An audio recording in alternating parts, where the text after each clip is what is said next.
বিশ্বকাপের নকআউট পর্বে জমে উঠেছে আরেকটি মহরণ। শেষ ১৬র মঞ্চে আবারও মুখোমুখি হচ্ছে ইউরোপের দুই প্রতিদ্বন্দ্বী স্পেন ও পর্তুগাল। এই লড়াই শুধু কোয়ার্টার ফাইনালের টিকিটের জন্য নয়, গত বছরের উয়েফা নেশনস লিগের ফাইনালেরও পুনরাবৃত্তি। তাই পর্তুগালের বিপক্ষে সেই হারের প্রতিশোধ নেওয়ার সুযোগ পাচ্ছে স্পেন। আগামী ৭ জুলাই বাংলাদেশ সময় রাত ১টায় মুখোমুখি হবে দুই দল। শেষ ১৬র এই হাই ভোল্টেজ ম্যাচে একদিকে যেমন শেষ ৮-এ ওঠার লড়াই, অন্যদিকে তেমনি থাকবে ১ বছর আগের ফাইনালের হিসাব চুকানোর mission. Optical brighter photo catalyst active granule সমৃদ্ধ বসুন্ধরা পাওয়ার ওয়াশ, ঝলমলে কাপড়ে ফুরফুরে মন।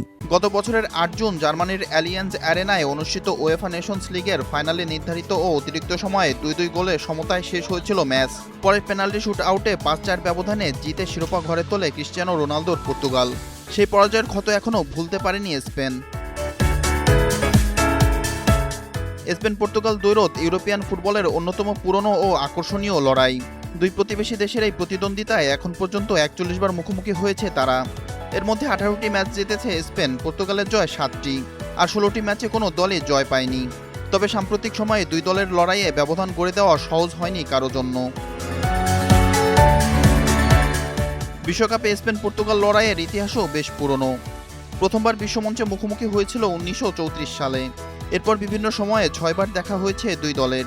এই দ্বৈরথে বড় জয় যেমন আছে, তেমনি আছে রুদ্ধশ্বাস লড়াইও। সর্বশেষ ২০১৮ সালের রাশিয়া বিশ্বকাপে ক্রিস্টিয়ানো রোনালদোর দুর্দান্ত হ্যাট্রিকে ৩-৩ গোলে ড্র করেছিল দুই দল। এর আগে ২০১০ সালের দক্ষিণ আফ্রিকার বিশ্বকাপের শেষ ১৬তে ডেভিড ভিয়ার একমাত্র গোলে ১-০ ব্যবধানে জিতে পর্তুগালকে বিদায় করেছিল স্পেন। পরে সেই আসরেই প্রথমবারের মতো চ্যাম্পিয়নের মুকুট পড়ে লা রোখা। ইতিহাসে স্পেন এগিয়ে থাকলেও নকআউট ফুটবলে অতীতের পরিসংখ্যান খুব বেশি গুরুত্ব পায় না।